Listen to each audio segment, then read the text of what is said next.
আচ্ছা, কলিযুগের অন্যতম ক্ষমতাবান হিন্দু দেবতা কাকে বলা হয় তোমরা কি জানো? এবং কোন দেবতার পুজো করাকে শ্রীকৃষ্ণের পুজো করার সমতুল্য হিসেবে গণ্য করা হয় বলতে পারবে? হ্যাঁ, ঠিকই বলেছ। আমি খাটু শ্যাম বাবার কথাই বলছি। কলকাতার একদম পাশেই অবস্থিত পূর্ব ভারতের সবচেয়ে বড় খাটু শ্যাম মন্দির, ঘুষুড়ি ধাম। এই মন্দিরে শ্রী শ্যামজি ছাড়াও আছে শিব মন্দির, রাধাকৃষ্ণ মন্দির, বজরংবলী মন্দির ও মা শেরাওয়ালি মন্দির। এই সম্পূর্ণ মন্দিরটাই ঘুরে দেখাবো আজ তোমাদের, আর জেনে নেব হাজারো খুঁটিনাটি তথ্য। চলো তাহলে জয় শ্রী শ্যাম বলে ভিডিওটা একদম প্রথম থেকে শুরু করা যাক।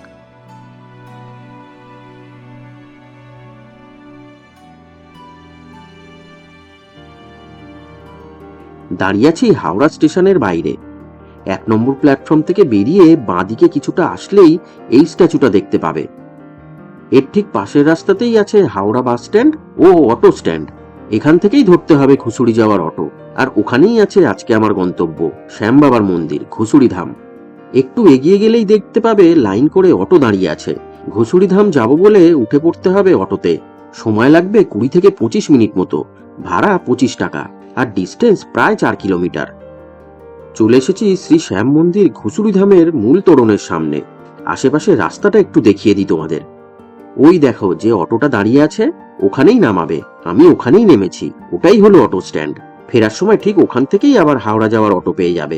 এই ঘুষুড়িধাম থেকে জাস্ট 5-7 মিনিট দূরেই আছে নয়া মন্দির, যেখানে আছে বিশাল বড় 51 ফুটের একটি শিব ঠাকুরের মূর্তি ও দ্বাদশ জ্যোতির্লিঙ্গ একসাথে। ওখানেও একটি শ্যাম মন্দির আছে।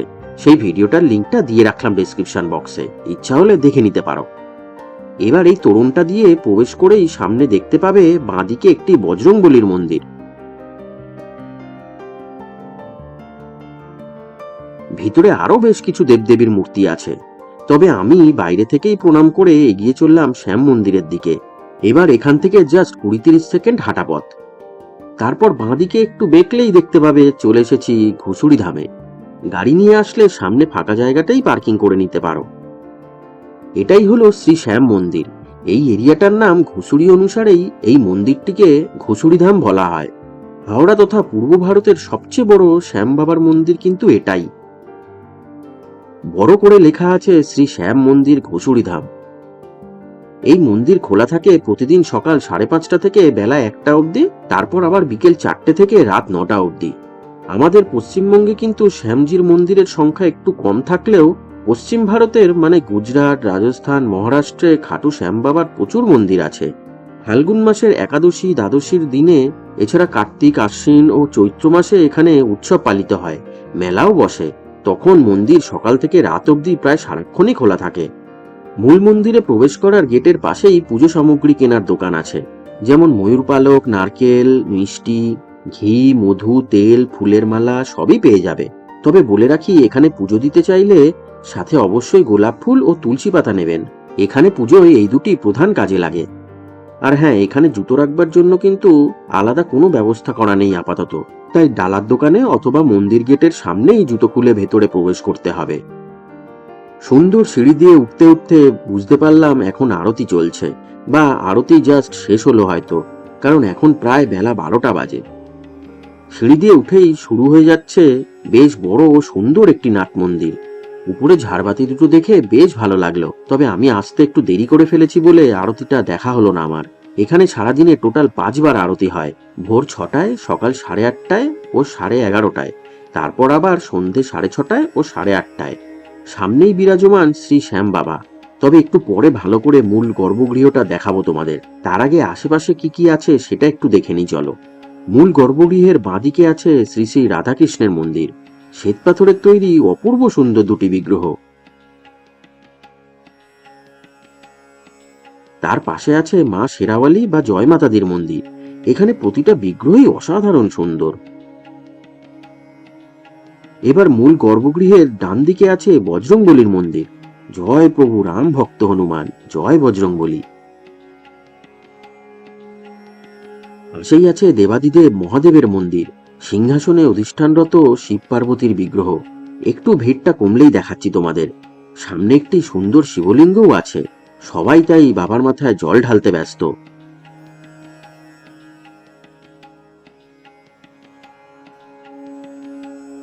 এখানে সুন্দর একটি ব্যবস্থা করা আছে। শিবলিঙ্গের পাশেই জলের কল ও ঘটি থাকায় সবাই এখানে আসলে বাবার মাথায় জল ঢালতে কখনো মিস করে না।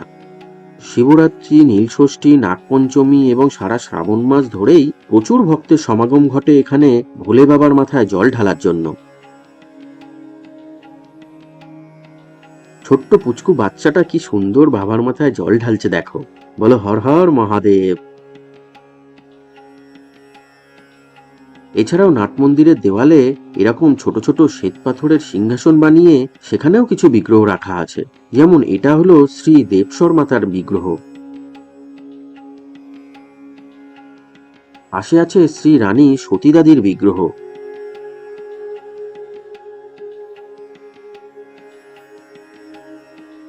এরপর বাঁদিকে আছে শ্রী শাকাম্বরী মাতার বিগ্রহ,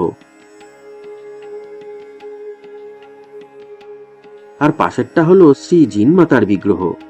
দেখে মনে হচ্ছে এই বিগ্রহগুলি হয়তো রূপো দিয়ে তৈরি।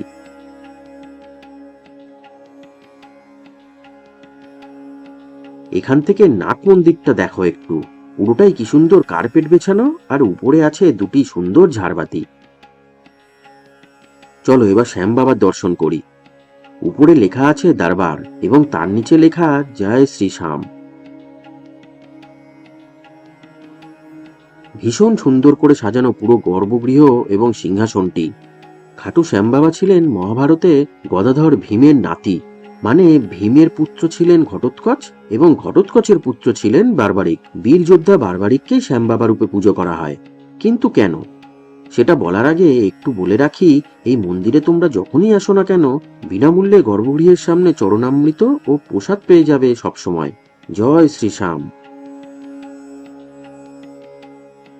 শ্যাম বাবার গর্ভগৃহটি প্রদক্ষিণ করার জন্য আলাদা করে রাস্তাও করা আছে এবং সেখানে লাল সুতোয় নারকোল বেঁধে অজস্র মানুষ মানত করে গেছে দেখছি।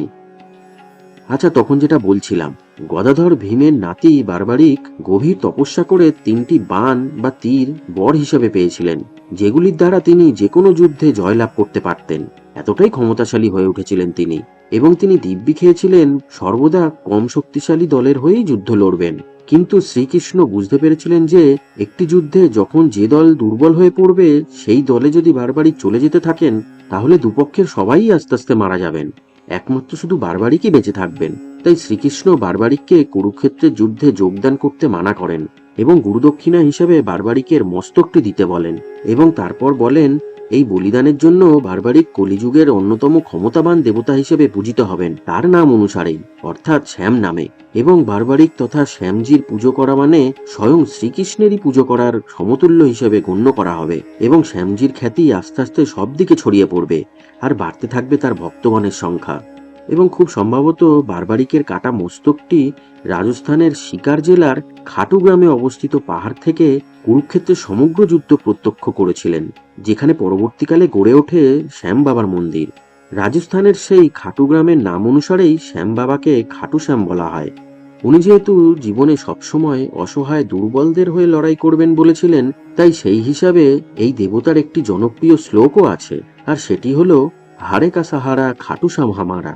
তাই বলা হয় জীবন যুদ্ধে যারা হেরে যাচ্ছেন, খুব কঠিন সময়ের মধ্যে দিয়ে যাচ্ছেন বা খুব দুশ্চিন্তায় ভুগছেন, তারা অবশ্যই খাটু শ্যাম মন্দিরে পুজো দিয়ে যাবেন। শ্যাম বাবা নিশ্চয়ই আপনার মনস্কামনা পূর্ণ করবেন। খাটু শ্যাম বাবা সম্পর্কে ইন্টারনেটে যা যা তথ্য পেয়েছি সেগুলোই তুলে ধরলাম আজ আপনাদের সামনে। যদি অনিচ্ছাকৃত কিছু ভুল বলে থাকি তাহলে আমি ক্ষমা প্রার্থী। সঠিক তথ্যটি অবশ্যই একটু কমেন্ট করে জানাবেন, এবং এই ঘুষুরিধাম তথা এই শ্যাম মন্দিরে আপনি কখনো এসেছেন কিনা সেটাও একটু জানাবেন কমেন্ট করে। আমি তো ফার্স্ট টাইম এখানে এলাম আজ, এসে তো খুবই ভালো লাগলো, আবারও আসার ইচ্ছা আছে। জয় শ্রী শ্যাম বলে ভিডিওটা তাহলে এখানেই শেষ করলাম। ভালো থেকো সবাই, আজকের মতন টাটা।